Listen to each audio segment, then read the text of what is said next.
we get a couple of people on here, it'll be all good. It always takes a few minutes. I should see if I can do this sort of, see if we can get people to join before I go live. That would be ideal. That might be the next thing to do. But anyway, let's try this.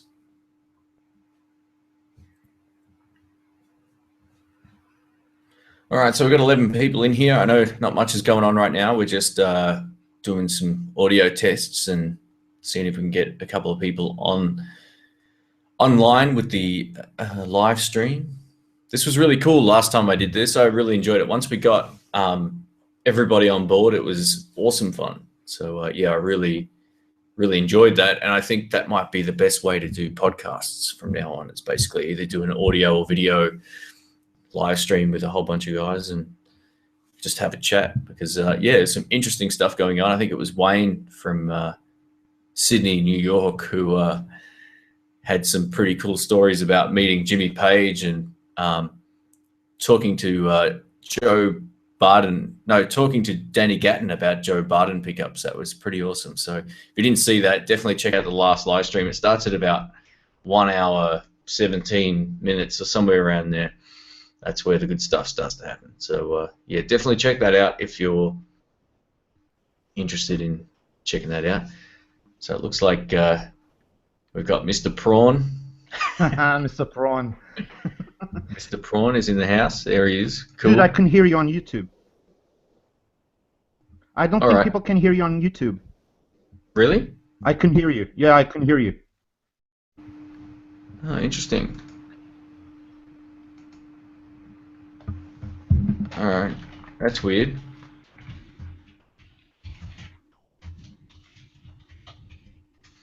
Let me just shoot them a message and see what happens here. I sent you one. Didn't you read it? Yeah, you said you can't hear me, but I just want to make sure, because I've been Clay's been asking me some questions and I haven't heard him say. Yeah, weird. Hang on. Let me have a look here. Let me refresh this. I want to see if I can hear it. Hang on. Yeah.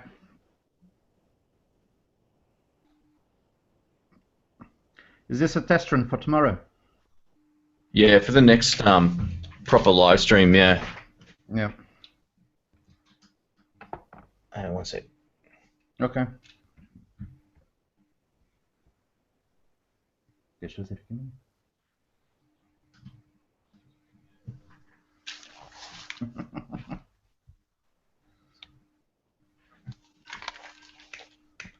No, I can hear it fine coming through YouTube. Yeah. Yeah. Let me check. It's really quite fiddly, this stuff, you know, like trying to get this to work properly is it's just it's a really sort of I don't know, there's a lot of things that can go wrong. Yeah. What are you using? I'm just using the Google Hangout software, but it's got to do with the computer as well, because sometimes hang on, let's see if this works. Sorry, man, I'll just be 1 sec. I just want to see if it comes up on my laptop. I'm just going to go to mute.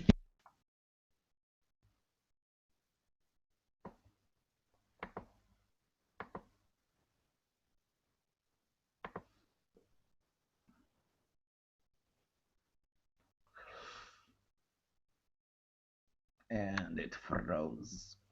Right, it looks good. It looks like there's sound, man. So I'm not sure why it was muted on YouTube for you, but I just tried another computer, and yeah, I can definitely hear myself. So it's about 10 seconds later than what gets said on.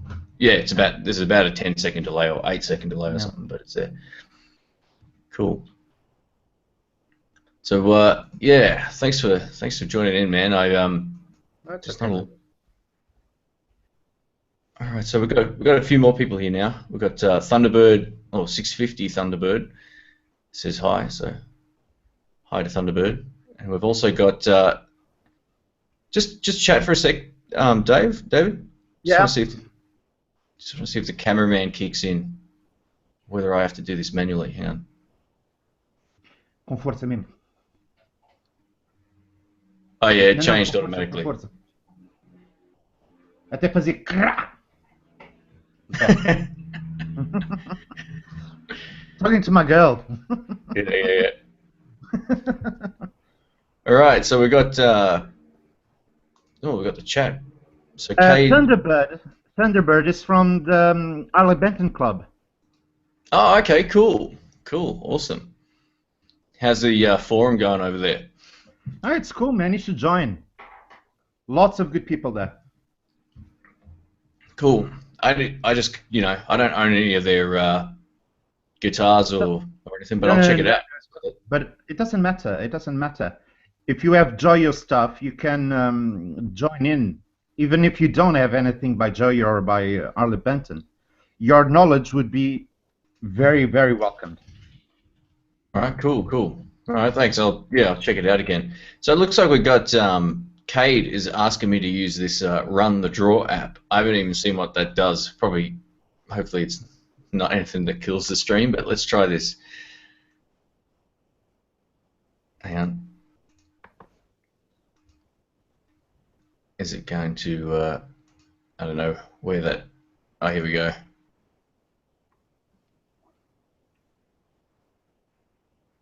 Interesting. I haven't used this before, so I don't know what people are seeing on.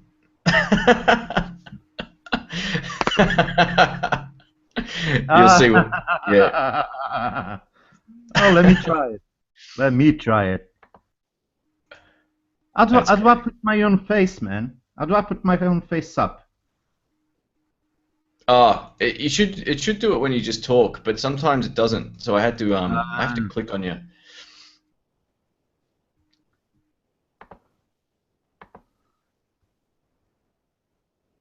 Oh yeah, you're the one in control, right?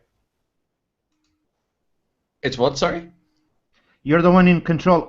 If I go to Hangout and I click my own image, I can't see my own self in a bigger picture.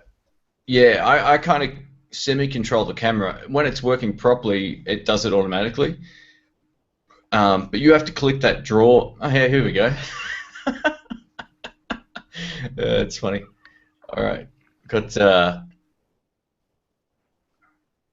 Well, it could be a worse something else that you could draw on over someone's face. So, let's get rid of this. That's funny. I think that's from Cade. Anyone who's asking. So, yeah, cool. All right, let's get back to this automatic cameraman thing because it's a lot easier. I think I got this sussed out. All right, that should be it. It should be back to cameraman now.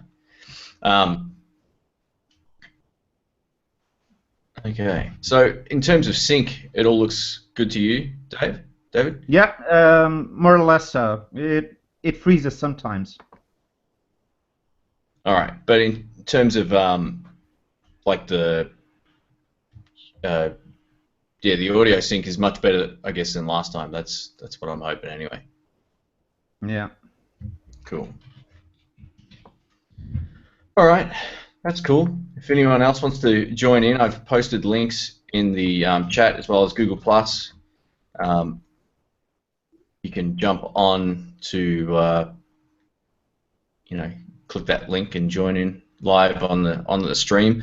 This isn't going to be a 3-hour long one or anything like that, but I just wanted to get the stream working better than it has been lately. So appreciate those who have come in and checked it out. And also, if you have any questions, feel free to ask either of us, and we'll reply. So for those wondering who David is, he's Freaking Prawn. You might have seen him from the In the Blues forum and also just on YouTube and all that sort of stuff as well. So he's got or had a severe case of gas up until lately. You could say that again. Yeah. Hey, you got some drawings going on. Yeah, but it's too slow, man. I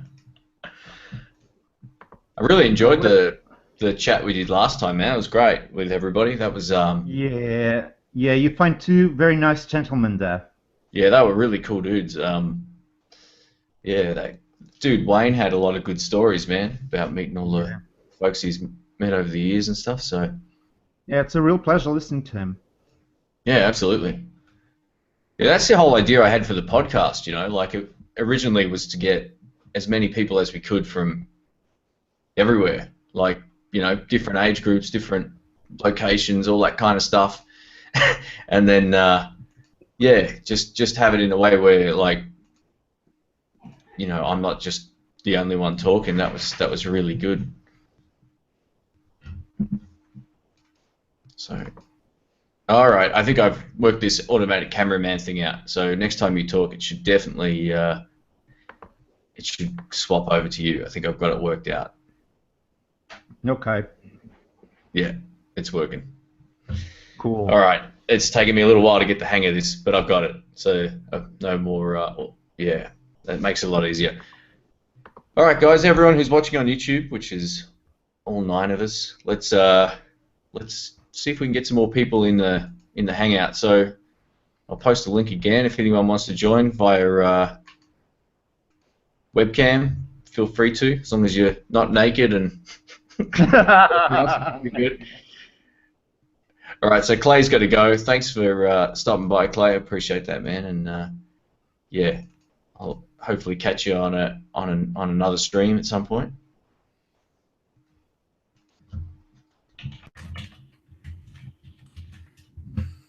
All right, so it's funny to actually have some people chatting there's a chat box in the Google Plus Hangout where people are typing as well as the YouTube Hangout. So it's just another thing to get confused about looking at, but I think I've got this sussed. All right, looks like we're good to go. So it's still streaming in HD, which is weird because I actually had to notch my camera down at like a quality level. I had to sort of turn it down a little bit just to get it to be more in sync. The higher the resolution was, the more it struggled. So anyway, just a nerd thing. I like working these problems out. Oh, you're a computer guy. You should. Yeah. It's funny though, like all those years in IT, it's just you go straight back into that like troubleshooting mode, pull everything out, try, fix everything. So we've got Nate Doggy Dog who says he's on crack. So that's interesting. That's awesome. Hello. All right, Thunderbird's got to go get some Maccas. So yeah, hey, you must be local to me then if you're calling it Macca's is McDonald's. So that's he must be an Aussie. And yeah, cool. So any new gear you've come across lately, man, that you're interested in checking out? Yes, actually, yeah. As I said earlier on the other day, I'm going to get the second version of the Detail Looper and a couple of more pedals. The new Octave pedal, there is a clone for the EHX Micropog. And actually sounds better. Cool. And it sounds better than the Micropog, actually. Yeah, awesome. At least the upper octave. And another one, maybe the Electric Mistress. Yeah, I haven't heard of that one. Yeah, they call it the Electric Lady. It's the same thing. Yeah, cool. I've got some stuff here I can show you actually. Let's take a look at this. Not all of this will be stuff that you're probably interested in, but at least people watching might get a kick out of this. I got sent a whole lot of retro pedals recently, some of which I've already done demos of that are just waiting to go live. I got a 1970s Maxon phaser, which is it's called the Phase Tone, which is great. Actually, it's really cool. So a shop that sells all vintage gear sent me a whole bunch of stuff down to do some videos for, which was good. This is that overdrive pedal that you were talking about. You've seen these on. I can't see it because my video is out of sync, man. Oh, okay. But it's the Super Tube Screamer that I posted a picture of recently. I told you, I saw that one on a local site for 40 euros. Yeah. So actually, I tell you what, man, if you're watching on YouTube, then you're going to be behind. There should be a separate window that opens up when we're chatting to each other. Yeah. That has the real-time video. Do you not have that? No, I have you, and I have the chat window on the right, and that's it. Okay. Because you're pretty much right on time with, like right in sync with the conversation. That's funny that the video's out of sync. Anyway, yeah, for those watching, if you see one of these, it's the ST01 Super Tube Screamer by Maxon, and this thing is an absolute, it just kicks ass. It's so good. I got a digital reverb pedal by Boss as well, the RV3, and a whole lot of other phases and stuff in this other box. I don't even know what this one is. This is called a Steve Salas wah rocker. I'm guessing it's like an auto wah or something, but yeah, it's a little micro pedal, which is cool. And we got a pedal called it's pink, called the Digital Dimension DC3. Yeah. Never heard of that one before. No, actually not. I've got like a 80s chorus pedal, which is where the chorus effect should have stayed. Is in the 1980s. What's the name? It's a CE. Don't be mean. I love chorus. Don't be mean. It's a CE3. So. Okay, it's Boss then. Okay. Yeah, it is. Yeah, Boss. Yeah, sorry. We got this one. Looks like it could be around the same sort of vintage. It's a Phaser PH1 by Boss as well. 2 controls. Phaser's all right. I don't know. Chorus is one of those effects. It can work well. It depends on what you. I understand you because I don't like the Boss choruses. Never did. I can't stand them. Yeah, I haven't even opened this box until now. So this one's this has to be 1970s. This is a Pearl Phaser. Oh, a Pearl, dude. That's legendary, man. Yeah. So they also did a chorus pedal. Okay, cool. Well, there's a few more pedals somewhere, but I think I've got them out in the other room. But yeah, I've already started shooting the videos of these, and yeah, they're that overdrive pedal especially is great, and the Maxon Phase is a great one as well. Man, you have to send me a list of the pedals that you want. Yeah. I'll see if I can get to you. All right, cool. All right, so yeah, I put together a list as well for. I got this other company that are going to send me some pedals of my choice. Excuse me. So I was thinking about getting the Digitech Trio pedal. You know, what, the new version? Yeah, I wouldn't mind trying that out, man. You know, it creates the backing tracks and stuff as you jam along. So I thought that might be a bit of fun. What would you prefer, that one or the Beat Buddy?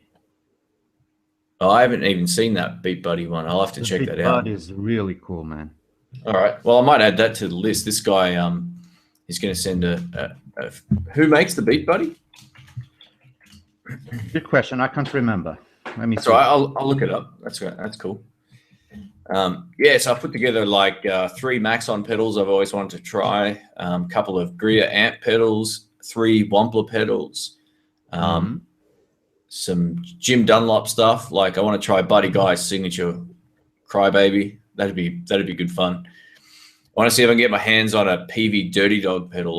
That would be the one. If you could find that anywhere, yeah, on your side of the world, man, I'll fix you up for shipping and all that stuff. If there's any way, don't worry about it. Don't worry. No. If you can, I'd do that for anybody. If anyone out there can find a PV Dirty Dog pedal for me, I'll happily make it. You know, no, seriously, don't worry about that because I've got that covered. Okay, don't worry about that. No, it's all good. I have my own sources. Okay, all right, cool. Yeah, there's a couple of Electro Harmonix pedals I'm interested in trying too. They make a couple of, as much as I don't really like Electro Harmonics build quality. They make some good yes. good pedals. So man, we could rant all night long about it. Oh yeah, their pots and stuff are made out of plastic. Man. So if you do drop it or stand on it wrong, the pots are going to break. There's so many forums posts on the internet about folks that are have got their pedals and the DC jack at the back's busted or stuff like that. You go to their own forum, to the Ejects forum, you'll see a lot of users having problems with their products, and they're not answered. They have questions about the products, and then they don't answer them. Yeah, the Electro Harmonic pedals aren't as well built as Joyo pedals. Yeah, no, they're not. The pots they use on the Joyo pedals, or any of those sort of current cheaper pedals, they're just much better. They're just not, plastic. But anyway, we'll save that for another time. But yeah, you are absolutely spot on. I told you about the deluxe Big Muff that I bought. Yeah, man, that thing crapped on me, and I used my thumb on it. My thumb. I didn't put my feet on it. I used my thumb, and it crapped on me. Which pedal was that again? Sorry. Deluxe Big Muff Pi, the newer version. Too. Yeah, I couldn't. Yeah, far out. Yeah, they shouldn't be breaking if you're using your hands. That's not good. It's not good at all. I'll never buy EHX any of them again. Yeah. No way. Seriously, I really would like to have a POG or a micro POG, but I prefer to buy the Moore version than actually buying the EHX original version. Yeah. I will not buy EHX again. No, sir. No, I won't be doing that either. They do have excellent products in terms of originality and bizarreness, if you want to. But seriously, it's not worth it. Yeah, I guess I'm probably like one of the pedals I had on this list of things I wanted to try. A friend of mine's got that B9 organ pedal. Yeah. And that's actually pretty cool. But, I think the thing that the big problem is, the reliability. I just wouldn't buy one. I'd almost wait for another company to clone it and make it better and probably half the price as well. So we got Mr. Kareem's back, and he says the sync is good, better than last time. So thanks for that, man. And hi, Kareem. We'll have to get him on the see if he wants to jump back on webcam again and have a chat. It was good having him here last time. It was indeed. So for those, I might just post the link again and make it easy for people. Oh yeah, listen, the BeatBud is made by Singular Sound. What's it called? Singular Sound. Singular Sound, yeah. Okay. All right, I'll just make a note of that. Cool. Oh, thanks, man. I'll check it out. Do check it. It's an amazing little pedal. It's only drums, only does the drum thing, but what it does very, very well. Okay, cool. Okay. Yeah, I've heard mixed things about the trio. Where some people love it, and some people say it's a little bit. You have to play really simply for it to work properly. In terms of for it to actually follow along, you just have to strum. You can't do anything kind of semi-complicated. So complicated, yeah. But I like the idea of it. I think, that those kind of pedals would be a really good practice tool. It is. But I don't suppose live it would be very beneficial. I know that the new one actually even has a looper on it. The newer version. Oh, okay. So you can just loop whatever you like without all the drums. Okay. Oh, that would be cool. But I honestly don't see it as a live instrument. Oh no way. I wouldn't either. Like it's not something that would feel great listening to at a gig. You know what I mean? Like drums like that just would get irritating really quickly. But for home, it would definitely be a cool little thing. I'd use it. I'd probably even do some demos with it and stuff just to mix it up. But All right. So Nate Productions asks, what is your favorite pedal? So I'll let you take that one, man. You can do that first. You can. My favorite pedals of all time. Yeah. Well, I am a chorus guy. I love choruses, so I would take. Sorry about that before. Sorry, Now I know. yeah, sorry. My favorite chorus pedal will be the MXR Stereo. Okay. Yeah. Cool. My favorite delay pedal would be. I don't have one. I really don't have one. I like the delay pedal, the delay effects that I have on the Zoom, and they are completely worth it. Yeah, cool. They're man. very, very worth it. Best distortion unit. I don't know. Maybe for dirt, maybe the Big Muff Pi, the deluxe version. Yeah, cool, man. It's a great sound. You can. It's actually a 3-in-1 thing. You can have the classic Big Muff sound. You can have any other variation of the Big Muff sound, and it is also a wah fuzz, a fuzz wah. Cool. So it's 3-in-1, except that little bitch of a pedal craps on you if you use your thumb. That would be my favorite dirt pedal. Yeah, man. Yeah, the build quality's Build quality is very, very, very bad. Yeah. Well, mine hasn't changed for quite some time. I still like the Maxon Overdrive Pro. I think that's arguably one of the best overdrive pedals. I love my Klon, but I've been using the Shelly Ponyboy overdrive for a while, which is like a hand-built version of a Klon that sounds a hair different, made in Florida.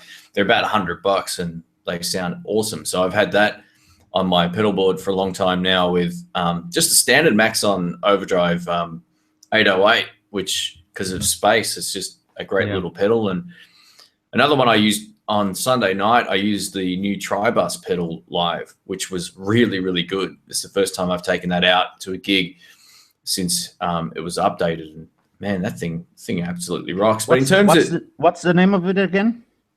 It's called the Green Child Tribus. Oh, Green Child, yeah.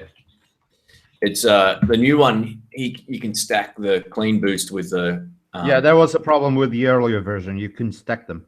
Yeah, exactly. So it's much more usable now in terms of, like, it sounded okay before, but I think it sounds great now. And the new distortion channel he used is based on the Mad Professor Little Green Wonder pedal, and that's one of my all-time favorites. So this thing, as it is now, has potential to be something that I'd use a lot more, especially when I don't want to take my board. I can just chuck that thing on the ground. I've got 3 pedals, so it's pretty cool. But in terms of delays, I still like the Boss DD7. I think that's a pretty cool pedal. And it's like this. Some Boss pedals I really like. I like their delays. I like their reverbs. I don't like their dirt boxes for some odd reason. Yeah. I never did like their choruses. How do you say it? Chorus or choruses? Yeah, chorus. Oh well, yeah. It's in probably the plural. Chorus. I would probably say chorus pedals, but not chorus pedals. Choruses. Yeah, I find that choruses. I don't know. I find them way too shy for my own taste. Yeah, they're shy. They're subdued. I don't like that. Yeah, on a chorus pedal. It's not an always on pedal for me, obviously, because it gets irritating, but I like them to sound present, to give a certain sparkle to the sound. Yeah. So this CE3's in the same sort of league, or have you had a chance to try one of these yet? Yes, I did. Yeah. Okay. Same sort of deal with these, or because I haven't used the whole lot. I don't like them. I don't like the Boss chorus sound. I just don't. No, fair enough. No, that's understandable. The best one I ever tried was the MXR Stereo. And there's Yeah, another okay. version of the MXR which has the low and the high EQ. They've done that right with that pedal. They put an EQ, two tone pots, EQ tone pots there, and it actually sounds really good. Sounds gorgeous. Okay, cool. I'm going to have to show people. Thunderbird says Korai. Yeah. Yeah, that's perfect.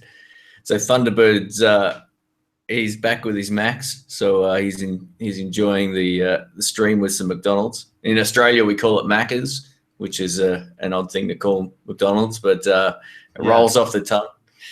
You got any nicknames for it in your part of the world? In Portugal? No, not really. No, not really. Big Mac. If you want a Big Mac, you eat a Big Mac. It's McDonald's.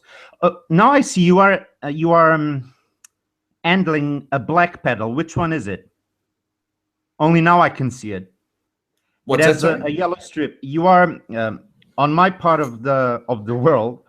The video now is showing me that you are handling a pedal, a black one with a yellow strip. Oh, okay. Yeah, wow, you're like 20 minutes behind, man. It's the it's the phaser, the Pearl phaser. Yeah. Those are classics, man. Those are classics. Yeah.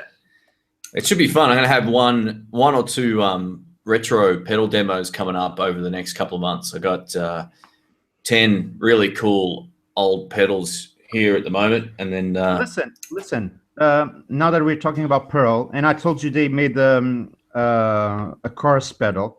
I saw one of their chorus pedals, the Pearl one, being sold for 100 euros. It's from the 80s. Okay. You want me to send them?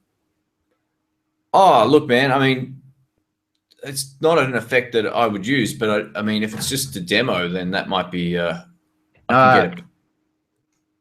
Buy it and send it to you. Oh, that's all right. We'll have a chat about that. I just I don't want anything coming out of your pocket, man. We don't have to. Don't worry about that. Don't worry about that. Unless you own a shipping company or something, we can. No, I don't own a shipping company. But I have my own resources. Yeah. No, we can. We'll sort something out, man. So it works out fair for everybody. That's cool. So yeah, cool. I don't really have much more in the way of cheap pedals coming up at the moment. I've got a couple of demos that I've already shot, but they're all pretty much finished now. So it's on to some retro stuff and some more modern pedals as well, which is all more mid-range kind of stuff, which should be fun. Something to mix it up. I had a couple of companies. Go for it. Sorry. It's a bad habit of interrupting you. No, it's all right. There's a lag. Yeah, I was going to say I was quite surprised with the SKS analog delay. Oh yeah, the small one or the the small one. The small one. Yeah. Actually, to my ears, it sounds better than the MXR. Oh my God, I can't speak today. The MXR carbon copy. I never liked that pedal. Carbon copy. It's way too dark for me. They even released a brighter sounding carbon copy, but I still don't like it. Yeah, analog delay is a little bit. It's usually darker sounding than digital delay. I think the reason you probably like the SKS one is it's actually a digital delay. So but it does a oscillation thing, doesn't it? Yeah, it can. I think I think it can get kind of crazy, but just trying to remember. I can't remember what I did. It's funny. I shot the video twice, and I'm not 100% certain on what ended up on the video because one I shot never had my playing part. It was the delay. It had that track muted by accident. So I don't know how that happened, but anyway, I know exactly how that happened. That was the same day I replaced my video card on my computer, and then I had to go and replace my power supply unit as well. And I think I was just, by the end of the day, I was fried and didn't check what I was doing. But that's all right. So Richie says one of my favorite Marshall in a box pedals is the Power Stack. Yeah, it's actually one of the few dirt boss pedals that I actually enjoy. Yeah, I like a couple of theirs. I'm not a huge fan of like a lot of their overdrives and dirt pedals, but the basic is it SD1 or S Super DS1. DS? No, SD. Is it SD? They got a super The drive or overdrive, something. It's I like a think it's yellow. DS1. Yeah, they Yeah, got a yellow pedal. That actually sounds yeah. really good. The OD3 is pretty good too if you're after Yeah. a sort of a very And it's quite non-mid boost. transparent as well. Yeah, it is. Yeah, I used to have one of them for a while. They were all right, but yeah, there's definitely probably more interesting dirt pedals out there than the Boss stuff, but they work well. You know, like some people love their that blues driver pedal they've got as well. Yeah. It's not really my sort of thing, but you know, people love it. Cool. I don't know why I never liked Tube Screamer kind of pedals. Yeah, they're more for, you know, if you're a blues player, they work great. They've just got a particular sound that rolls out your highs, and yeah, some people, I can see why some people won't like them, but they're definitely pretty cool for blues. There's no doubt about it. They just got a really, you want that mid boost, and you also want less high end a lot of the time, so you're not killing everybody. So for bluesy sort of stuff, they work great. But you should try a Klon, man, or a Klon clone or something like that, like a, you know, one of those. I think it would be lost in translation with me because I play through a solid state. Mm. Those pedals are actually quite good for valve amps. For they are. Solid state. They also work great for the PV Bandit as well, believe it or not. Yeah, I believe it. I believe you. I must be the only guy using a Klon through a PV Bandit. No, you're not. But cool. I'm glad the audio sync's good. This is cool.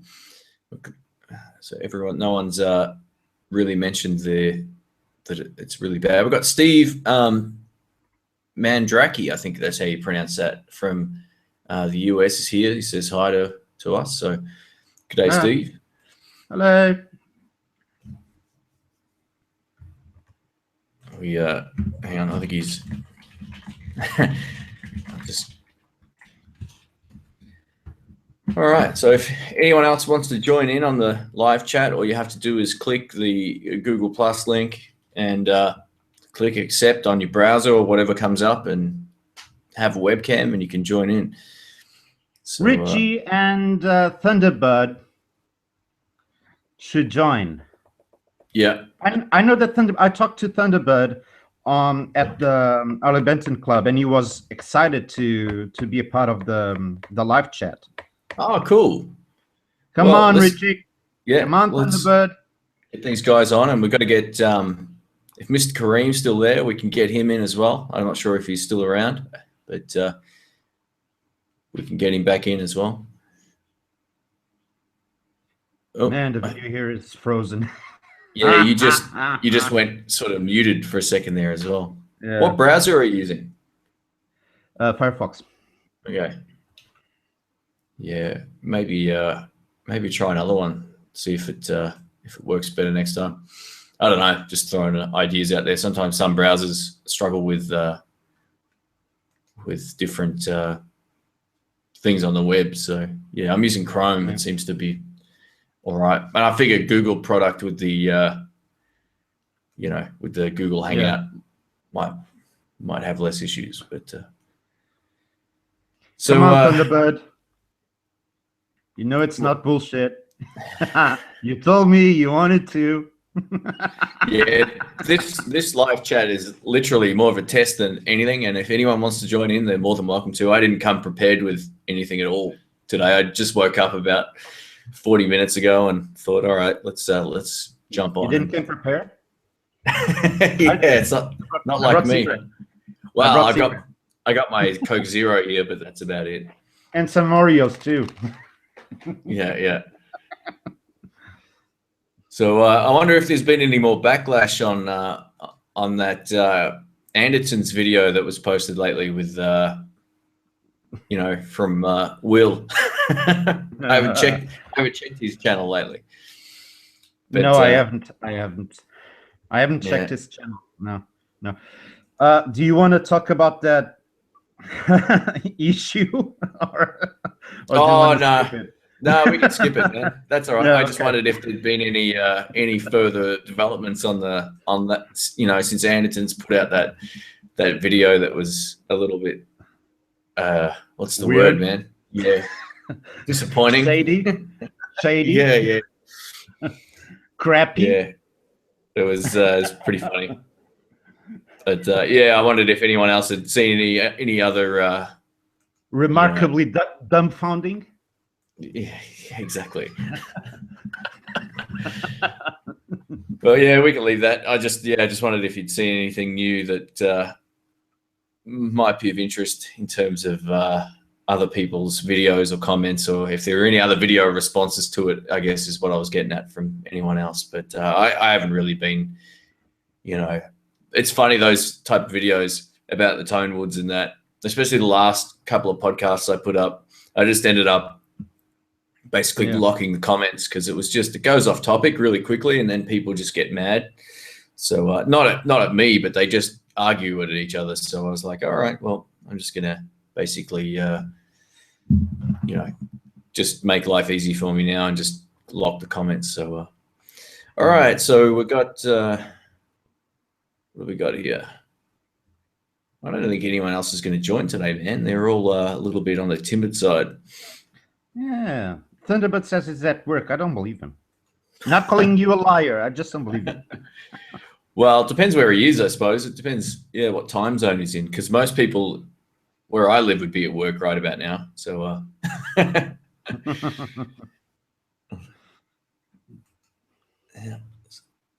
We've got.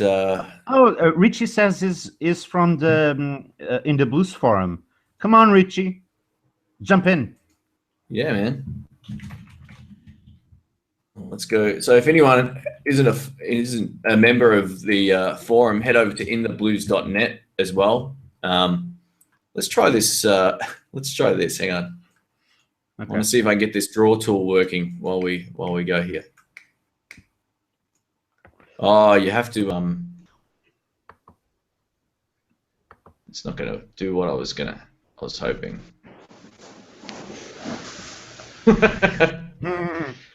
There we go. I got hair again. Yeah. Oh man, I was trying to actually write the name of the forum on the screen, but it won't let you do that. That sucks. Yeah. Yeah. No, it's not going to work. Thunderbird says that he has seen the Robin and the other dude's video and looked like they were taking the piss. I wouldn't say that. I wouldn't say they were taking the piss. Yeah, I'm not too sure what was going on with that. I mean, it was pretty. They seemed like they were trying to push a point. That's how it came across to me. So they were. Oh, we got someone new in here. We got Steve is joined the live video hangout. So welcome, Steve. I don't know if you can hear us. I can hear you. Can you hear me? Yeah. Hi, Steve. Excellent. So where are you from, Steve? From the States, in the U.S. Cool. Which state? Northwestern New Jersey. Oh, wow. Cool. New Jersey, I have relatives there. Oh, you have my sympathy. Thank you. That's what I tell to myself. Why? What's the story with North New Jersey? Is it a bit of a rough neighborhood or something? Is it? Or? No, actually, this is about 60 miles west of New York City. Okay. It's more the hilly, mountainous area of New Jersey. Oh, beautiful! Sounds good. This part is where New Jersey, New York State, and Pennsylvania all sort of come together. So the winters are long and cold, which we are currently going through. Yeah. But of all the good places to live in the States, New Jersey is really not one of them. Okay. Yeah, I've spent a bit of time in the States over the years, and still haven't been anywhere near New York or whatever, but Boston was as far as I got up on that side of the coast, and and I guess northern Michigan as well, but that's probably more, what would you call that, central, what do they call it? No, not the Midwest. What do they call the central part of the U.S.? That Mimmel, or whatever it's called. Is it Mimmel? That there's a name for it. Anyway, there's like this. If you look at the map of the U.S., there's what looks like a cartoon character running down the middle of the U.S. I don't know if you've heard of that, Steve, but Yeah, that area of the states is sometimes referred to as the Upper Peninsula because it's really right on the U.S.-Canadian border. yeah, okay, cool. They get So some particularly nasty winters up there. Yeah, I remember how cold it was. I worked there in spring in Michigan, and it was pretty cold. But I guess they don't even have any real mountains there either, so it would be a lot colder. You know, I guess anywhere hilly. Well, the weather there is driven by the Great Lakes. Okay, cool. And if you remember, some of our songs from back in the 60s, the wreck of the Edmund Fitzgerald, that ship went down in one of the Great Lakes. Oh wow, okay. That's Yeah, strange. the Great Lakes area can be responsible for some god-awful, nasty storms. Yeah, fair enough. And I know that there's a glacier at the bottom of that Great Lake most of the year round as well, from what I heard. I don't know how true that is, but yeah, I heard that it can be pretty much frozen down underneath the surface pretty much most of the year round. It is definitely a pretty unique part of the world. Yeah, it's beautiful. I mean, it looks yeah, it's great. Like I really enjoyed sort of seeing that side of the US. There's some great towns around the around sort of the glove of Michigan as well. It was not so much Detroit, but yeah, outside of that, it was all good. Well, like most countries that I've had the opportunity to see, in my 64 years of age here, the people of almost all countries are not terribly much different from one from the other. The problem tends to be the governments. Yeah, that makes sense. Yeah, you probably spot on about that. So yeah, thanks for joining the live stream, mate. I appreciate that. And yeah, so what sort of music do you play, or what are you into guitar-wise? Well, I wanted to say thank you for the Mustang Mondays.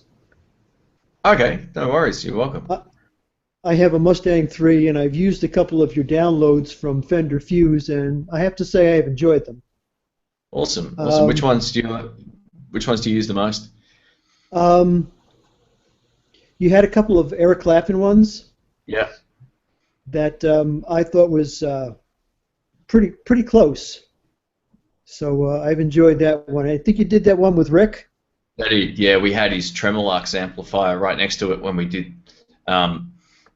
When we had the amps side by side, we couldn't even hear the difference in the room. That's how close it was. I got to tell you, even on the video, when you A/B'd them, I really couldn't tell much difference. Yeah, it's like that 1 or 2% that no one's going to know when you're playing live or when Yeah. Yeah, it was really funny. Sorry, go ahead. Go ahead. I was just going to say, like, actually, I guessed wrong on which one was which. Yeah.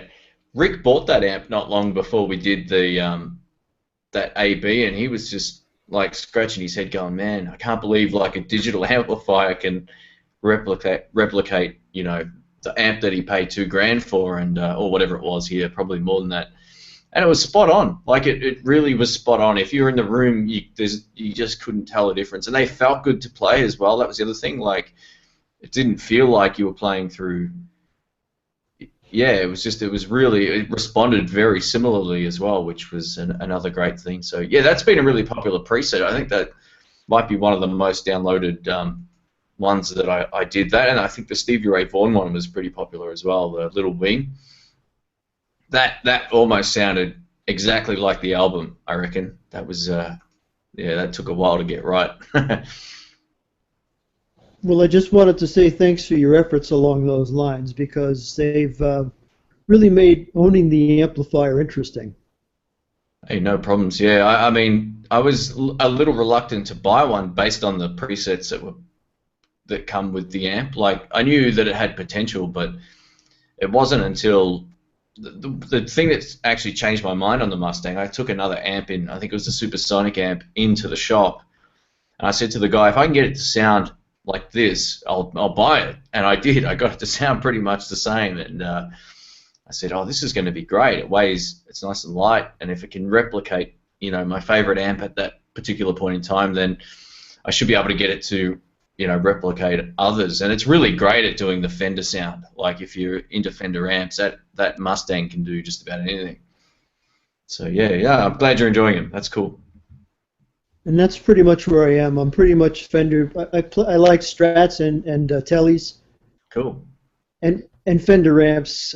I subscribed to your site, and I watched your episode that you had on the Blues Junior, but the NOS, the lacquered tweed. Oh yeah. And I got to tell you, I had to go out and buy one. Not that I could even afford it, but it just when you all played it, it just sounded so good, and that's even coming over the internet. When Shane plays, so everything sounds good. Those are my two amps. Those are my two amps and my two guitars. And yeah, well. For myself musically, when I was a teenager, I played in bands. Some of them were quite good. I actually, after one battle of the band, had a gentleman walk out of the crowd and put a business card in my hand, at which point I'm saying, geez, what does this guy want now, right? And I look at the business card, it says Mercury Records on it. Oh, wow. I was blown away, but, of course, teenage bands don't stay together for very long, and nothing ever came of it, too bad. But in my older years now, I've retired about a year ago, and I needed to have myself a hobby, and I said, I enjoyed playing as a teenager so much. I'm going to get myself a guitar and an amplifier and just start playing again, and I laugh when I tell people that I have a one-man band. It appears daily in my family room. 7 shows a week. Cool. I've even named it Zone 5, so it's a one-man band. It's just me. But the cool part is that on any given night I can be Eric Clapton or any other guitar player I want to be. It's a gig to die for, Shane. Yeah, that's great. Good stuff. Oh, that's great. And that lacquered tweed Blues Junior, by the way, is I didn't actually own that. My friend Wayne owned it, and I got to say, I reckon that's the best sounding Blues Junior out of them all by a mile. And it looks super cool too with the tweed and how I think it's got the drink, like the beer glass or whatever stain on the top of the tweed as well. So yeah, it looks good. Yeah, I didn't get it relicked. I've never been a fan of relicking, so I prefer if I buy new stuff, it looks like new stuff. Yeah, and I try to keep it that way, but guys, do you remember there was this thing, I don't know, like 20 years ago, 10 years ago even, where you would buy a pair of trousers and they would come with tears on them. Yeah. That was the thing, the fashion. That's the same thing with relic guitars. What's the point? You're going to buy a pair of trousers that has tears on them. Why? Why are you going to buy a relic guitar? Why? Yeah, a good comparison is the automotive industry. If you're to buy a car that's relict, that's going to cost you more than a brand new car. No one would buy a car that's got flat tires and broken parts and it's rusted. Jesus. Imagine that, a new car with the fender hanging off. Yeah. Yeah, that's it. Yeah, it adds to the price. I mean, it's the only industry I know where like old stuff or things that are relict and damaged can be more expensive than stuff that looks brand new. Like it just literally makes no sense. But I've got to say, having played relic guitars, The one thing I do like about them is when they sand back the neck a little bit, because it feels really good to play. And I didn't think twice about the relicking thing up until I finally played a left-handed Telecaster that had a relict neck, and all that really meant was that all the varnish was taken off it, and it really felt quite good. But apart from that, I'd rather put my own dints and scratches on my guitars if I'm to do that than have it already pre-scratched. Exactly. And Yeah, I'm a fan myself of having the smoother neck. So, it either comes out with, not a satin or a shiny neck on it. I just feel like my hand sort of sticks in place like that, so it needs to be rather smooth. So it's either got to have a satin finish on it or just be sanded. Yeah, I those find it very satin clumsy finishes to are play. good. Yeah, some of those high gloss finishes are a little bit sticky. I found that with the I had a Classic Vibe Telecaster which had a really, really high gloss neck, and it would just I don't know if it's got to do with perspiration or whatever in my hand, but it was pretty slippery. I mean, pretty sticky, I meant to say. And after I sanded it back, it was nice, and it just was way better to play. Just it was a bit drier feeling and all that kind of stuff, so it was good. Shane, I've been sorry. Any of your guitars have those horrible black spots on the neck? You mean like as in where the dots are? No, on the backside. No, I don't think so. I'm not too sure what you mean. Sorry, like is it? No, one of my Fender has gotten these black spots on the back of the neck, where you put your thumb. No, I don't think I've ever noticed that before. Mine one does. I can't say I have either. Yeah, can you feel it, or is it just a aesthetic thing? It's like it's burnt, but it isn't burnt. I don't know, man. Yeah, I'm not too sure. Maybe next time we do a stream, grab it and I'll take a look. But yeah, I'm not too sure what you mean. Shane, I've been watching your website for a little while now, and as I said before, I want to say thank you for the things you put out there. You're quite a help, probably more than you realize. No, the thanks. one thing that I wanted to ask you is, where in Oz do you live? I'm in Melbourne, Australia. Ah, okay. Yeah. So yeah, I'm in basically along the coast here, just out of the city. Yeah, so it's a pretty nice area. It kind of feels like I'm not in the city, but I'm only 35 minutes away from it by train or by car if the traffic's not too bad. But have you been to Melbourne before? No, I've never gotten to Oz. It's one of the places I've always really wanted to get to, but sometimes life just goes on and you don't get to do the things you want to do or wind up in the places you'd care to visit. But if I could have my druthers, it would be a place I'd like to come see. Yeah, a lot of Go ahead. My dad was a World War II Navy veteran.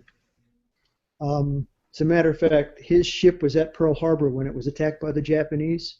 Yeah, wow. And his ship went through. Well, it was refloated and went all through the fighting in the Pacific. And from time to time, when they were taken off the line, they were given R&R in Australia.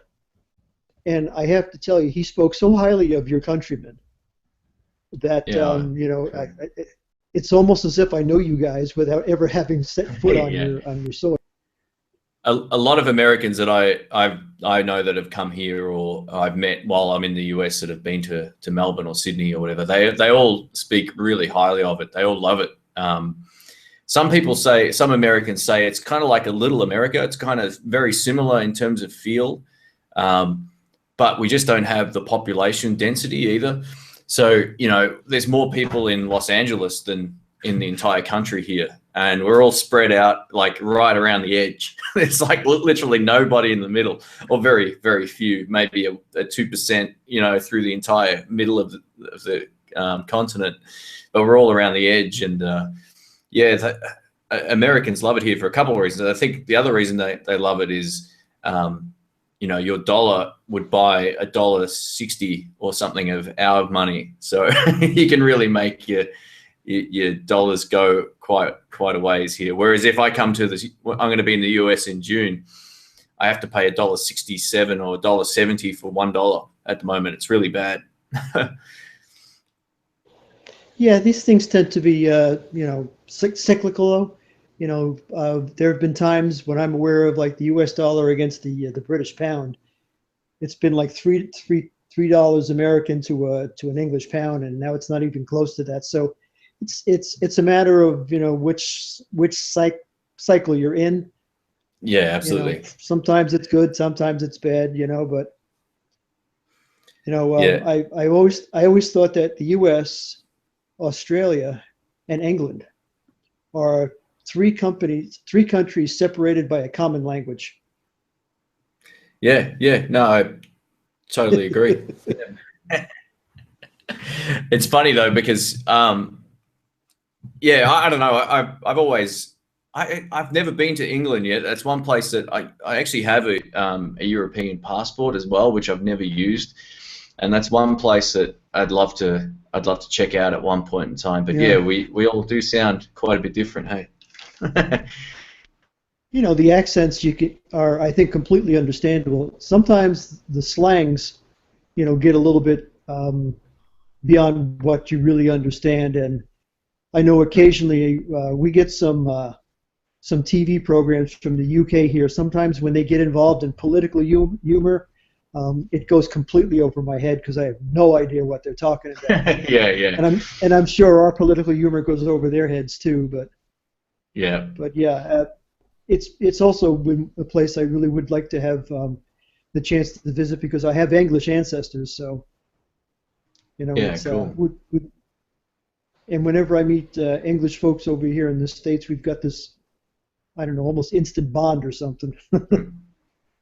No, it makes sense. I mean, yeah, I'm the same. I've got a lot of my family, my mum's side of the family, come from England, and actually, they also come from the States as well. I've got a sort of mixed background with stuff. So not my immediate like my grandparents' parents were born in the US on one side of my family, and I've also got an Italian heritage as well. So which came from everywhere else. My mum actually put together this really interesting family chart of where everyone was from, and it was like, oh wow, that's maybe why I like the US so much. Well, one of the jokes that people frequently make about folks from the States is that I heard somebody say once upon a time, said, you Americans, you're always from someplace else. Well, the fact of the matter is yeah, you know, there were no native, you know, Europeans here until they started coming over from Europe. So technically, at some point in time, everybody is an immigrant. And Americans will at times talk about, you know, their family heritage where, you know, people say to me, Steve, see, my last name is Mandrake, and they think that sounds Polish, but the fact of it is that when my Italian ancestors came here, whose last name was Mandraccia, they all came in through New York City and Ellis Island, and they were all registered, you know, and I can see the haggard face of the fellow sitting there, you know, looking at, you know, my ancestors, you know, last name, you know, Mandraccia. So welcome to the United States, Mr. Mandrake. You know, just a slight, you know, misspelling or something, and there it is. But you know, most of us can tell you where, you know, the ancestors in our family can be. Like mine is German, English, Irish, Italian, Scots, and American Indian. Yeah, it's as pretty diverse as you can get right there. I tell people we loved everybody. Yeah. That's great. That's great. I noticed when I was in Boston too, like that's got still probably a pretty prominent. Their accents in up that type well, from what I can remember anyway, a lot of the people I spoke to in Boston sounded a little bit different compared to a lot of other places I'd been. I know even in Australia you'll get huge changes in accents from one place to another, and depending on other factors as well. But Boston probably still has quite a huge Irish what's the word? Population, I guess is the word I'm looking for. Yeah, there was a very big Irish population in Boston. There was the police force in Boston was predominantly Irishmen. Oh wow! You know, still speaking with the Irish brogue, the whole 9 yards. You know. Yeah. Oh, cool! I didn't know that. Yeah, it's a great city. I'll just quickly have a look. Oh, we got David's back, by the way, too. He dropped off the call. I think his computer froze. Yeah, I did. Sorry. Yeah, I did. Sorry for that. You're gonna have to run a malware check on your machine, I reckon. Might be the way to. No, man, I have to throw away this PC. Seriously. Yeah. Yeah, I know that feeling. David, man. That's why where are you located? I'm in Portugal, Lisboa. Ah, oh, okay. So Yeah. you got 3 guys talking from 3 different parts of the world. Yeah. That's the best thing power about of the this. internet.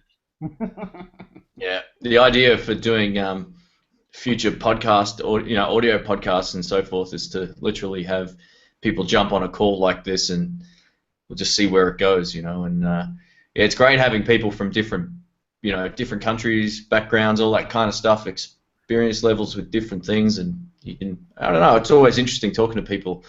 Like I said on the last time we did this just a couple of days ago. I finally tested this Hangout feature that I'd never used. I'm never surprised anymore how nice everybody is that joins in. Everybody so far has just been great. You always assume the worst sometimes with trying things like this, like just letting people jump in. You think maybe some people are out there just to cause trouble, but it's been great so far. But having said that, now I will probably experience that at some point. Well, you know what's been my experience with guitar players, Shane, is that for the most part they have not only just a common interest, but a common passion. Yeah. I was in a local guitar store with just earlier today, and I lost track of time. I must have been speaking with him for the best part of 45 minutes. My wife was out in the car, and she was pretty annoyed with me. But I'm always more than pleasantly surprised at the passion for this instrument, that the folks who play it, and I don't necessarily mean people who play it well. I think of myself basically as a hack with more desire than talent, but it doesn't reduce what I would call the passion for doing this thing. Oh, that's right. I sort of treat myself with that regard as well. So you're not alone. Well, I've seen you play a little bit on your some of your postings, and you put me to shame. So I mean, Thanks, as I say, I'm only picking this back up for about a year after having put it down. Oh my God, 50 years ago almost. Yeah, wow, so, far out. I'm gradually reacquiring some skills and hopefully waking up some finger movements that have been long since dormant over the years. But yeah, I can only imagine. I know if I haven't played for even 8. I didn't play guitar for 7 to 8 weeks once while I was away. I played guitar once that entire time, up until right at the end of the 8 weeks. But man, my muscle memory was really suffering, and I knew what I was trying to play, but I just couldn't execute it as fluidly and all that kind of stuff. So yeah, I lose it really, really, really quickly. If I don't play guitar for a week, I'll notice it.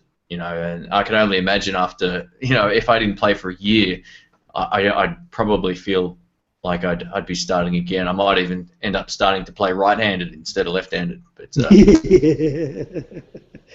well, imagine now with a 45 or so year layoff, trying to get the music from your head to your hands. Yeah. It's been a struggle, but one that I have to say I've been enjoying. So I have a nice Stratocaster to play. I have a nice Telecaster to play. I've got a couple of nice amplifiers to play out, and even though my one-man band, Zone 5, plays 7 shows a week in my family room, I still enjoy it immensely. Yeah, that's great. And you're right about the whole passion thing as well. I think that's what the guitar community has, is it doesn't really matter if you play a certain style of music or whatever. People that are into it are generally into it, and they're overall great. Like I've dealt with I've dealt with thousands of people even in the last year, through messaging and Facebook, and I try to reply to as many people as I can on all the different networks I have, and I very rarely have, you're right, it's that sort of camaraderie thing that the guitar community has that I think some other hobbies might not have, whether it be, whatever it is. I think there's a definite positive sort of thing going on, with the guitarists. There's, probably the same for drummers as well. I don't know. Yeah, I don't know. I have even been impressed. There's a show that we catch here in the States. It's put out by Daryl Hall of Hall & Oates. It's called Live at Daryl's House. And he has a house that he created and changed into a studio as well. And he invites folks up to play. And he has big name folks. He's got Joe Walsh come up. Yeah, wow. Just, among others, and they come up and they hang out and they play, and they at the end of it they sit and they have themselves a real nice meal and everything else. And the one thing I was absolutely pleasantly surprised at was that, guys like Walsh and those characters who've been playing for years and years and years, they still have a passion for the music, and I was really impressed by that. Yeah, I don't think it goes away. I think it's if you love music, it's a hard thing to get out of your system, and also if you just enjoy listening to music, that's one of those things I think no one will get sick of. There's people that, it doesn't matter what type of style of music you listen to or whatever, but I think all throughout your life, you're not going to get sick of listening to good music, and if you can play it, I think that's motivation enough to keep at it. Because I know when I first started playing guitar, the guys that I used as kind of like a catalyst to want to learn, eventually you move on and you start listening to different players as the years go on and different inspirations, and I guess that would be the same for Joe. Guys like that would still find inspiration in listening to different styles of music or other players or whatever to sort of ignite their own sort of it helps keep them invigorated with music. I guess that's what I'm trying to say, or at least I'd assume so. When I watched the episode with him on it, he seemed to still be having himself a jolly good old time, and I found that absolutely refreshing. No jaundice, about, oh, I'm sick of this or whatever. He still seemed to be as enthused to be playing his guitar and singing into the microphone with other folks, of some level of talent as he probably ever has been. And he's a guy that, had a solo career. He's done very nicely with the Eagles. By the way, I'm sure you're aware that Glenn Frey died just a couple of weeks ago. Yeah. Glenn Frey from the Eagles. So... but it was just, I watched that episode and I came away smiling. Yeah, cool. Yeah, it's nice stuff. I've just just for everybody who's in the who's watching the stream on YouTube, I've just posted the link to jump onto the live Hangout via webcam. If you want to click on that, you can join in. We'll probably go for another 10 or 20 minutes or something tops. This was started out as a test just to make sure my audio was working this time and in sync. So it looks okay to you, Steve. Obviously, when I talk, the words aren't too far behind. Yeah, when I first started watching it, I was watching it just through YouTube, and the delay from audio to video was, wow, a good 10 seconds. And then all of a sudden it just seemed to catch up. Okay. I thought I heard you saying that you were trying to reset something or whatever, and once that happened, your lips and your voice were coming out together. How about myself? Is it all right? Yeah, you're fine. Yeah, it's pretty much spot on as well. And yeah, I've had this ongoing issue with the couple of times that we've done the streams, and it's really annoying for people to watch when it's so far out. It just doesn't make sense, and people that you're trying to converse with as well don't know when to jump in. because yeah, I've already stopped talking and the words keep going. It's a little bit like being on a military radio. Everybody's talking at the same time, and you're not quite sure who to listen to. Yeah, Not me, I'm Some guys are yelling, "Get over there," and some guys are yelling, "No, not there." And who do I listen to? I don't know. Yeah. So, David, is everything working for you? It's all back to... Yeah, it's back to normal except the video. Okay. That's really weird, man. You're gonna have to remote desktop me on. I'll have a look for you if you want. I'm good at fixing that sort of I'm on the other stuff. side of the world, so it's okay. Besides, my net is wireless, so that can also be a contribution to the slow video thing. Okay. All right. Cool. Yeah, David is coming a little bit out of sync to me too, but not terrible. Yeah, I'm always out of sync, even in real life. Oh, David, you have an awful lot of company there. I made a woman in the store laugh this morning because I went in and she said, "Can I help you?" And I said, "I think I'm beyond help."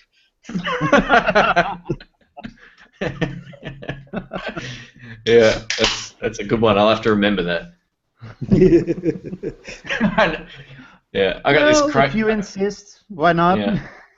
All right. Let's see if anyone is joining. Audio sync is good. Steve says it looks all good. Steve also says, "Hello, David." Oh, I might have. Oh, actually, I might have scrolled right back to the top here. Sorry. Let's. But it's all right. We'll give him a shout out as well. Yeah, I started out typing and then figured out how to get onto the live image here. Yeah. We got Wayne. Wayne is back from New York, Sydney, New York. Welcome back, Wayne. Sydney, New York, really? Good. How you doing, Shane? How you doing, everybody? Good, thanks. How you doing, Wayne? Okay. Who's all here? I just got here. We've got I see David. Yeah, David, and we've got Steve. Steve's from just near New Jersey, I think you said it was. But I'll let him fill you in on that. Yeah, well, you're nearby me then. Cool. Yeah, you must not be that far from me, Wayne. I'm in northwest New Jersey. I'm like I'm a couple hours from Albany, maybe 40 minutes from Binghamton. Okay. Yeah, you're probably about maybe 3 hours from me. Yeah. You're probably closer than New York City, actually.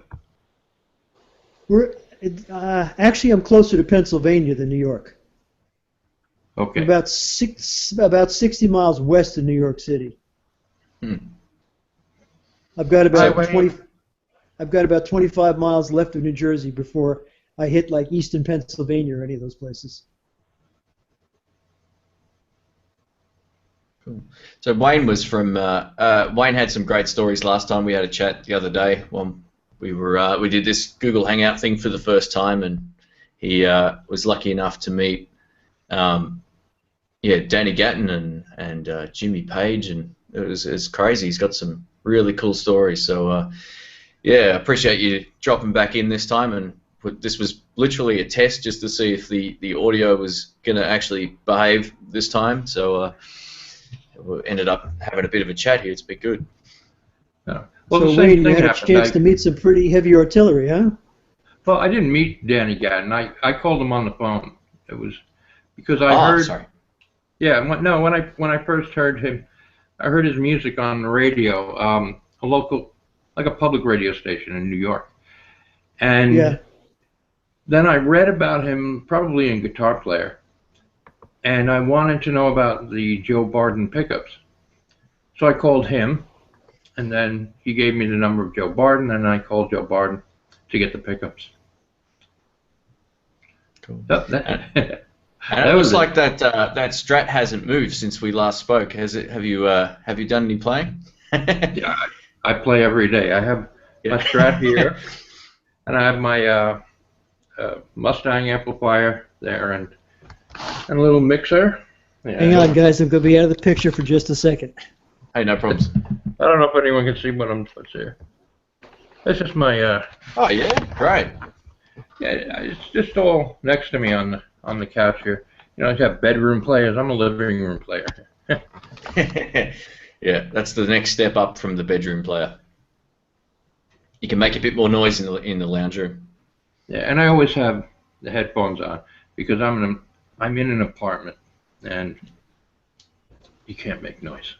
No, I know what that's like. I live in one as well. So. Tell that to my neighbors.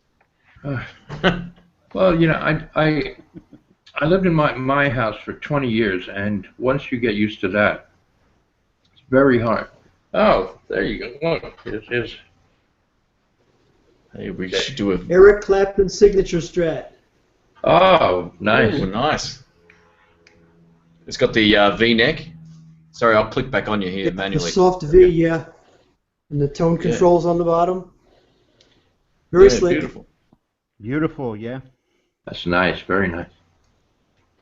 I got mine 94, something like that. Oh, yeah, here we go. American Standard Tilly. Yeah. You know what? For the life of me, I tried to find one of them as in a left-handed model in the US last time I was there, and I had no luck. They're so hard to find in a lefty. Just the standards. That's is that Sunburst? Yeah, I think so. Yeah, it's the Tri-Burst. Yeah, cool. And you don't have the ashtray part. The bridge doesn't stick up on the sides either. It looks like it's being. No, it's nice and low. Yeah. I have a Mexican telly that has the ashtray Yeah. bottom on there, but these are my babies. Yeah, that's beautiful. Yeah, my American Standard is from 1988, and it's the same, flat, no ashtray. Yeah, I've only got the one one of the things that they did that I really like. They've hollowed out the we call it the belly bulge. Yeah. That they have on Strats. They're putting them on Telecasters now. Can you see it? Yeah, oh, that's nice. That's very nice. The little sweep cutout here. Just makes it a lot easier to rest it against your stomach. Yeah, I bet. Yeah. Very cool. I like that. It's a nice feature. It'd be a little bit lighter too that way, I reckon. Just a hair lighter. Yeah, it's a touch lighter. It is. Tellys are just heavy guitars to start with. But they're not that heavy. But No, I mean, it's not like a Les Paul. That thing weighs a ton. My American Standard is very heavy, even for a telly. But for a few years, I had like the 52 reissue telly, the butterscotch one. That was very light, very, very light. And what are those? Those are ash bodies, right? I think they were ash bodies, Wayne. Yeah. I've never had the opportunity to play an ash body. It's nice. It was beautiful tone. Different than my American Standard. Very different in tone. Yeah. The funny thing with guitars is they're all made from different trees. Yep. And you can put 10 tellys together, and probably 9 of them will have different sounds. Yeah, absolutely. What you got, Shane? Sorry? What's that? Oh, this is my Little Crow. I've had this one modified. I've seen it on I've seen that on YouTube, yeah. So it's basically like really nice. It's basically, if I put this up against my Telecaster in terms of like back to back, so they're both facing backwards, basically everything's at the same point. So it's very much like a Telecaster, except I had an extra pickup put in the middle. So now it's got a Telecaster neck pickup as a middle pickup, which is really different. But this thing's really cool. So the original one is that one. It's hard to see because of the glare, but yeah. So that's the normal two pickup design. I helped sort of get. I look like I'm. I have a T-shirt on as well, so it looks pretty bad. But it's the first T-shirt I grabbed out of my cupboard today. But yeah, these guys are. Yeah, they're pretty cool. I don't know if you guys have had it. Is that an Australian? That's okay, Shane. That's okay. I'm sitting here in my New York Mets sweatshirt. Yeah, these are made in Western Australia, just outside of a couple of 100 kilometres outside of Perth, the city there, and yeah, I helped sort of put some of the ideas into these, and and over time they just refined them. And I was lucky enough to get basically through the help that I gave them and all that. They gave me these 2 guitars, and I was like blown away by them. Yeah, so they feel very much like a Telecaster playing them, except they're you know, a bit more. They've got like an oil finish. They're not a high gloss or anything, so they do feel different in your hand. They're a bit drier feeling, but yeah, it kind of adds to the vibe. And I really love these mini humbuckers. You know, they're almost they've got that real nice sort of bite and twang. They're not dark or anything, so yeah, they're cool. I like humbuckers. Yeah, me too. I never really used to get into them that much over the last few years, but lately, yeah, most of the guitars I play have humbuckers in them now, or mini humbuckers. They're fun. Although I must say, I recently bought a Gibson Studio Les Paul, and I was very disappointed in it. Very disappointed in it. I actually returned it. Was that the one with the mini humbuckers, did you say? It had humbuckers in it, yeah. I think it was burst buckers, I think. Yeah, okay. It's funny you say that. But, I had exactly the same problem. I bought one. Actually, I had 2 of them. I had one with P90s, which was okay. And then I bought another Les Paul Studio with mini humbuckers. And no joke, I would tune it up and it would be in tune. I'd play a chord, and then all the notes that I'm playing are out of tune. So you check your tuning and it's fine, and it would do it every time. The intonation was set and everything. So it had some other major problem with it, and in the end I just couldn't use it. So I just took it back. Jane, I think they're all like that, and I believe it's the nut and the way they cut it. Because I had the exact same problem. It would not stay in tune. It drove me absolutely insane.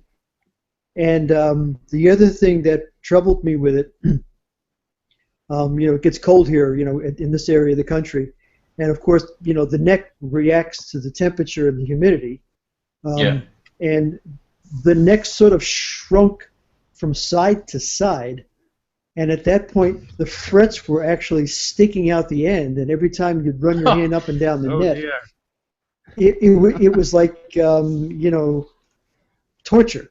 So I was like, no, this is going back, you know. I had and it was that just problem. As well because I returned it for the American Standard Telly, which I like a lot. Yeah. Wow, that's a horror story and a half. You should write some reviews about that on the internet. Give people a heads up. I had that problem with my guitars. It's a very similar climate where I am, I guess.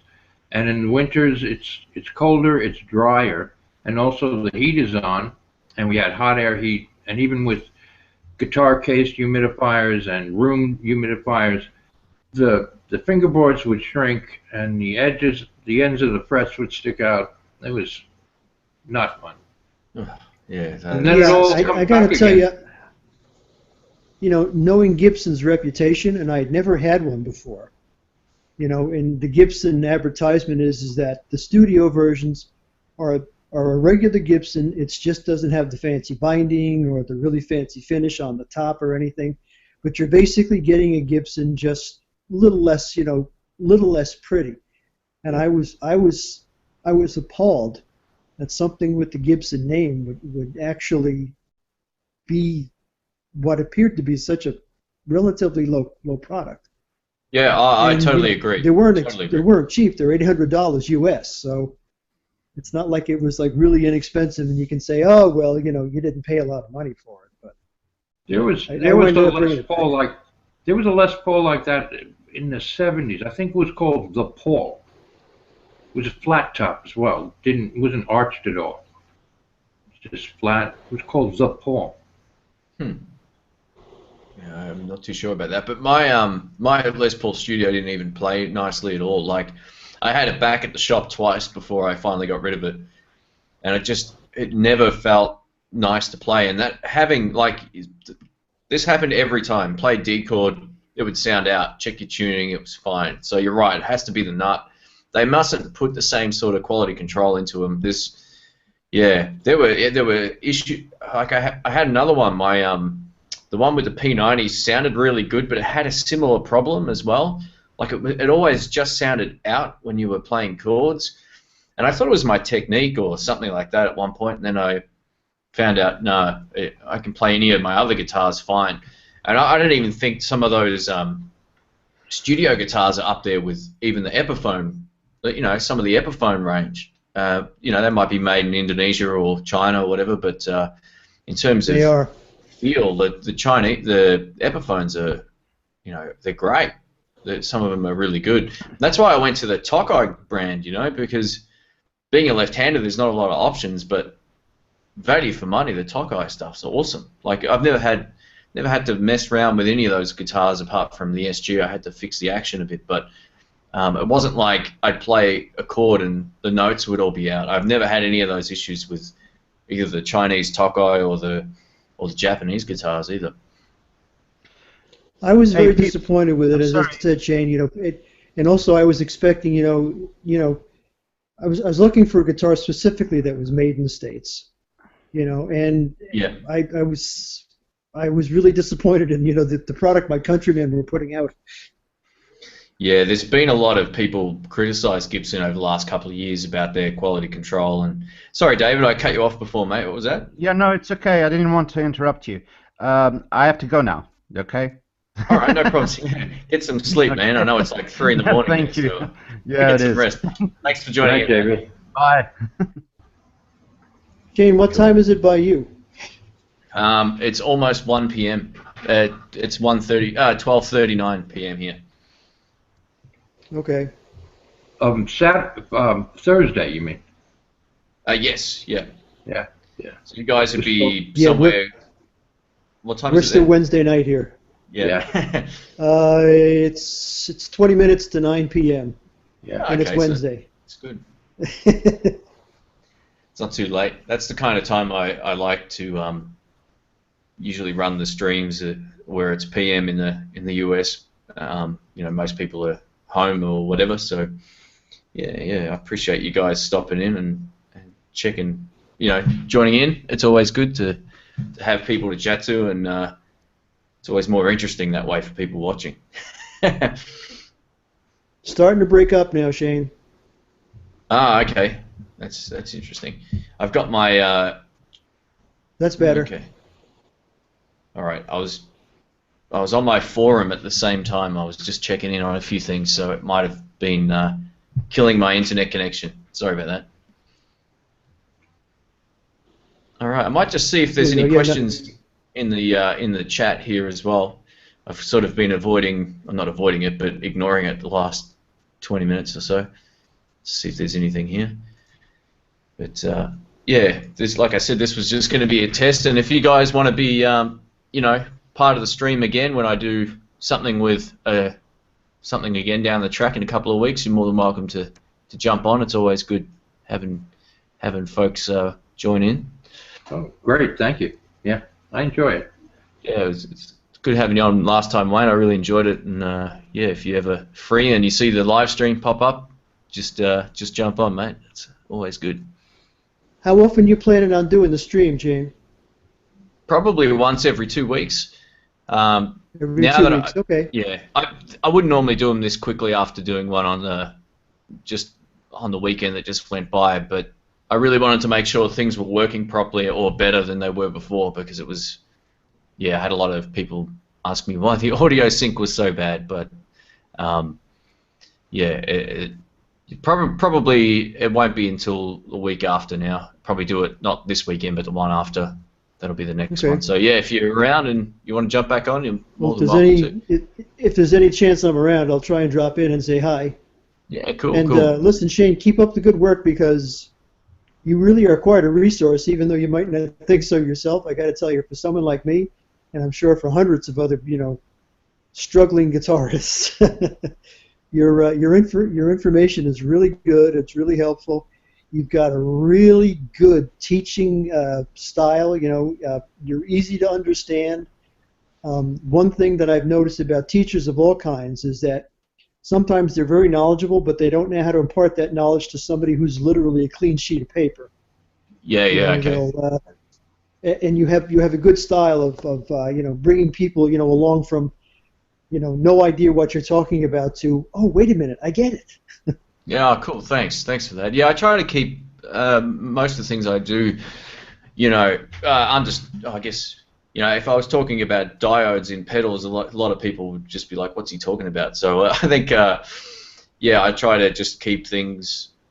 I've got a formula that seems to work in terms of my videos and all that kind of stuff. So I'm glad. Thanks so much for your feedback. I appreciate that. I really enjoy doing it, and this year should be probably one of the biggest years, I think, in terms of where things will go in terms of growth and all that. So yeah, just want to keep expanding the YouTube channel and making it more interesting for people as well. That's why I thought doing these hangouts would be part of that as well. Get to talk to some of the people that enjoy the videos, also learn a bit about things from you guys as well. And yeah, I just always like talking to people that I haven't met. You always end up coming away with something you didn't know, so it's always good. Yeah, when I got here, you were just mentioning, you were talking about the Google Hangout. Once you do it, it's hard to really want to go back to just audio podcasting. Yeah, you're right. It's so different. That's why a couple of friends of mine that do podcasts, they told me about Google Hangouts, and once I started looking at them, I could see why they want to do the Google Hangout more. But the regular audio podcast is much easier to just throw together and just run through, and hang out. You can take more guests on, and it doesn't depend on video, just audio, which is much easier.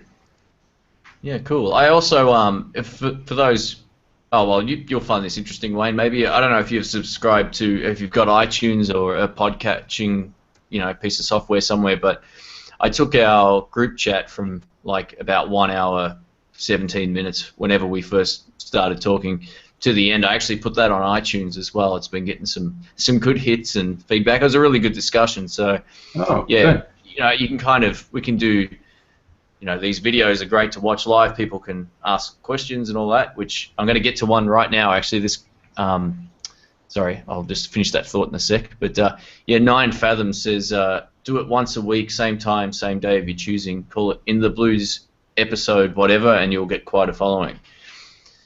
Yeah, I don't know if I can do them every week. It just depends on what's going on. Sometimes I need to, I work some Sundays doing a jam night. Sometimes I go to see my mum that day as well, so I don't know if I can always do it at the same time every week, but I'll try and do it, maybe once every fortnight or every second week. We call them fortnights. I know most people don't. We understand fortnights here in the States. Okay. Yeah. I was just going to ask what it is. 2 weeks. Okay. Yeah. One of the things that I don't get though, Shane, is I hear people talking about when they say how much they weigh themselves, their body, they refer to it as I'm so many stone. That one I don't know what that is. No idea what a stone weighs. No. The stone thing was a term well before people started using pounds, I think, and before they started using kilograms. Yes. So it's old school. It's a term that actually, while I was growing up, a lot of the people that were older than me still used stones. They'd say I was, X amount of stones, whatever, and it never really made any sense to me. I was in that generation where I think, even I know feet and inches really well in terms of height, but I don't know my height in centimeters as well. Yeah. If someone says, I'm 6'4", I'd go, okay, I know how tall that is in relation to me. But if someone says I'm 211 centimeters, I'd be like, oh, what is that in feet? That's the only time that I'm right in the middle with height scale measurements. But in terms of distance and weight and volume, we all use metric stuff here now. It makes life a lot easier for us at least. Well, I had to find out what a stone was in weight, and I started looking around on the internet, and I found one thing that said 1 stone equals 14 pounds. Okay. So that's like at 20. At that point, I had some sort of idea what they were talking about. Yeah, that's like 7 kilograms or something per stone. Yeah. So yeah. I'm completely lost. there's one thing I don't get in the US, and I love the United States. I've been there so many times, and I absolutely love it. But the whole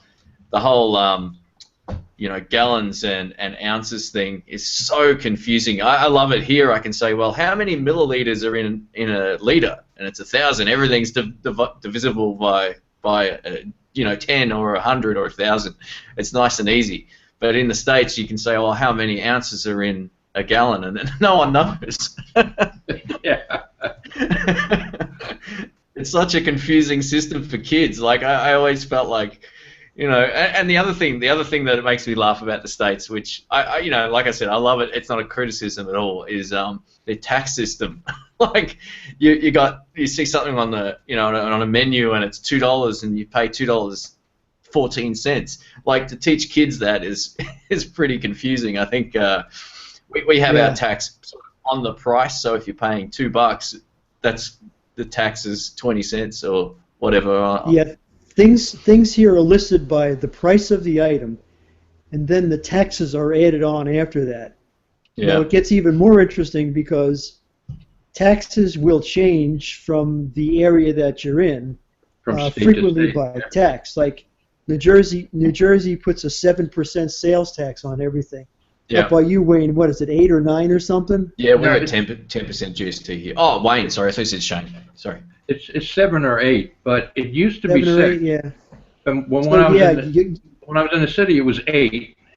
So I thought I had a deal up here at 6 for a while. Yeah, really. So yeah, it is confusing. What the price they advertise to you, Shane, is not the price that's going to come out of your pocket. Yeah. I always felt like that would be really confusing to teach kids. Like, they're like, hey, I've got $2 in my hand. How come I can't buy it? They need that extra change there. But yeah. Yeah. Well, in New Jersey, it's a 7% sales tax. So take what you're buying, multiply it times 0.07, add it to the cost, and that's what you're gonna give to the cashier. Yeah. It is a little labyrinth. Yeah. Yeah. Yeah, cool. All right, awesome. Well, what I might do, it's getting on to close to 1:00 p.m. here, and I still haven't had anything to eat. I got up extremely late, so I might do another one of these hangouts, not this coming Sunday, but the one after. That would be Sunday my time. So I guess that'd be maybe Saturday night your time, or I might do Saturday or Sunday. I'm not too sure yet, but I'll post up information on it on my channel and all that kind of stuff as well. So yeah, if you guys ever, you're always welcome to jump back in. I might just quickly have a look at the chat here and see if anyone's got any other questions before we call it a day. Or if you guys have anything else you'd like to add, you're more than welcome to steer the conversation anywhere you like while I'm having a look through the chat here. And I just found this a very refreshing thing tonight. It was really nice to be able to talk to somebody who I see on YouTube, but it's a one-way conversation. You're speaking and you really don't even know who I am. I'm sitting on my end, So it's nice to make some connections and nice to make some connections. So if you ever see, we post something back to you, say, Steve M from the States. Oh, I know who that guy is. Yeah. That's part of the idea of this. Like, I was telling Wayne and David and the other guys, I think it was Kerry last time we were chatting, it's just great to be able to put a face to some of the people that comment. Like, that's how I met David. He commented on a lot of stuff on my videos for years, and then we were like, well, this is awesome. This is great. It gives people a chance to, have a chat with me directly as much as it gives me a chance to chat with everybody else. So I've always tried my best to get back to people and answer questions. I get thousands of questions like every month from Facebook and my forum and YouTube, and YouTube's almost like getting to a point now where I can't read all of the comments, and if people want to save up some of their questions and and jump in on a live chat as well, that would be awesome, because I'd be more than happy to chat to just about anybody from anywhere. I really want to do this more, so it's great. And I have noticed that some of the questions on YouTube get a little strange too. Yeah, it's a good some way of the comments, sometimes I've read some of the comments and I've thought to myself, are you serious putting something like that out? How can you ask them a question like that? Or the people are like, they're like tearing at each other, and saying they're just being like, disrespectful. Like, dude, please, really? Yeah, I look at some of that stuff. I let go. Like I won't remove it, but if it's offensive, I'll generally moderate comments. I don't do it very often though. That's the thing. Like I let people, if they've got criticisms of my playing or whatever, I'll generally leave that up. I don't really care too much about that, because everybody likes different things. But if it's offensive, I think there's a difference between a constructively placed criticism and somebody just being abusive. Yeah, absolutely. And like, if I was to screen share my Google account, my email account with you, just to show you how that looked from this morning, about all the comments and stuff, it's impossible to. I'll have 150, 200 comments from this morning that I could sit there and go through them all, but I tend just to. I almost pick them at random now, and I might pick 10 or 20 out of them, because it's really tough to get on top of replying to comments, and it's really time consuming. So doing it this way, if people know that I'm going to be on once every second week and do a live chat, it might give them some incentive to ask some questions, or if there's people that think X or Y about me, then they can jump on and have a chat as well. I think this is a really great feature that I'm shocked I didn't know about earlier. So it's, as Wayne was saying last time, it sort of takes podcasting to the next level, but it's a lot more personable as well. It's a lot more personable. Well, it also sounds like you need an assistant. Yeah, because where I am, I watch like morning radio show that's 5 days a week, and now these radio shows, they're broadcast on the internet. They have their own internet television networks, but all of these shows connect the same way we're doing right now, through Skype or like a Google Hangout like we were doing. Yeah. But they also, the actual shows, they all have phone screeners. And I guess it's a lot like, and this would, if there are so many people here, someone has to moderate what's going on here, right? Well, that's it. Yeah, I mean, I'm luckily what I can do, I can mute people that come onto the chat. Like last time we were talking, David was rustling his microphone around, he was moving things around. It was really loud, so I found out that I've got a control panel where I can mute or disconnect people, all that kind of stuff. So I just muted him until he put his mic down, basically.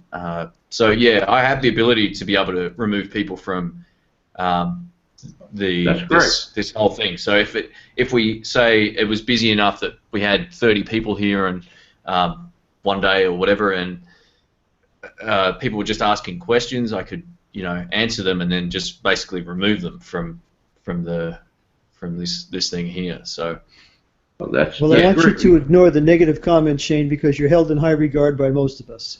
Oh, thanks, man. Cheers. I know, I did a couple of podcasts recently that went over as controversial to some people, but, I just look at it as I like having discussions about stuff, and, I like to, like I said earlier, I like to learn from other people too, so it's good. It's also good collaborating with other YouTubers, and I plan on doing more of that too pretty soon.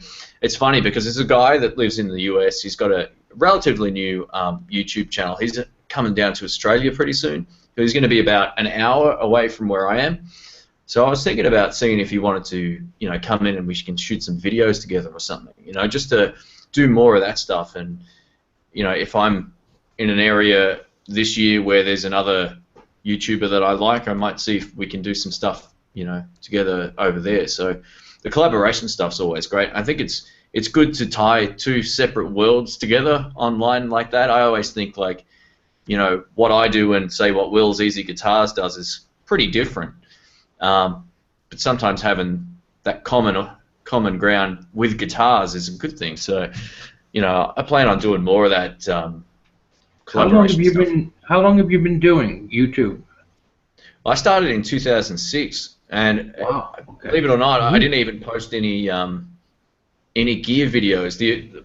I used to play a lot of pool, and we did a couple of trick shot videos, and yeah, so wow. Most of the first videos I did were like pool playing videos and a couple of travel clips. But the first pedal demo that I did, I think, was the Behringer TO 800, which was like, it had 1,000 views like that. I couldn't believe it. I was like, man, people are watching this. Like, there was no this was at a time where no one else was on YouTube. Like Brett Kingman wasn't even on YouTube. I think I started just before him.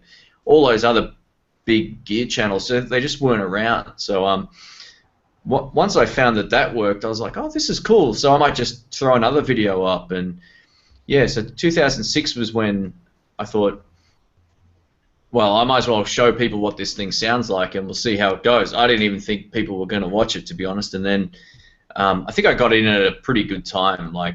And as the audience grew, I realized, oh no, I'm going to have to really put some effort into this now, because I never had lighting. I never used to mic my amplifiers. If you look at the original videos I did, they're still fine. Like, they serve their purpose, but you know, I had long hair. I was horrible on camera. I felt uncomfortable talking to it. So a lot of the stuff I learnt was more about the personality side of being on a camera rather than the playing. Because my playing was still okay back then. Probably wasn't as diverse as it is now. Some people won't agree with that, but I was more just straight blues playing, and that seemed to have an audience. So I started to think, I think it was around 2008, I was doing a job that I couldn't stand, and I thought, you know what, I'm going to start to grow this as big as I can, and I'm going to borrow stuff off all of my friends and see if I can make this happen. So all these years later, it's almost there. That's great. That's great. So yeah, I was lucky. I just got in in the early days was when I started doing it. Yeah. All right, Shane. Well, I'm going to sign off and let you get some shout out here, my friend. Yeah. Okay. I'm going to keep an eye open for you know, whatever your next cast is, and try and make sure that I can pop in on you. Yeah, no problems. This was fun. Let's keep this going. Yeah, absolutely. Yeah, it'll be not this weekend coming up, but the next one for sure. So if you're around, love to have you back on. Okay. It was a pleasure. Thanks, Steve. Yeah. I basically see most of your stuff on YouTube, so if you throw something on there, you know, like maybe a day or two ahead of time, you know, give me a heads up. You know, I'm sure everybody else too. You know, and we can, you know, sort of just keep this little thing going, because this has been fun. Yeah, I get the Gmail notification, because I was just checking my email, and then I saw you were on live, so I just came right over. Yeah, right. Oh, great. Yeah, I get a Gmail notification too. Yeah. Plus, I see some stuff on YouTube as well. So, you know, one way or the other, you know, whenever you do this next, you know, we'll try and make sure that we're setting aside some time to, you know, just sit and chat, because actually it's next fun to time talk I'll leave to my people telly out. Yeah. No, I was only being silly before, mate.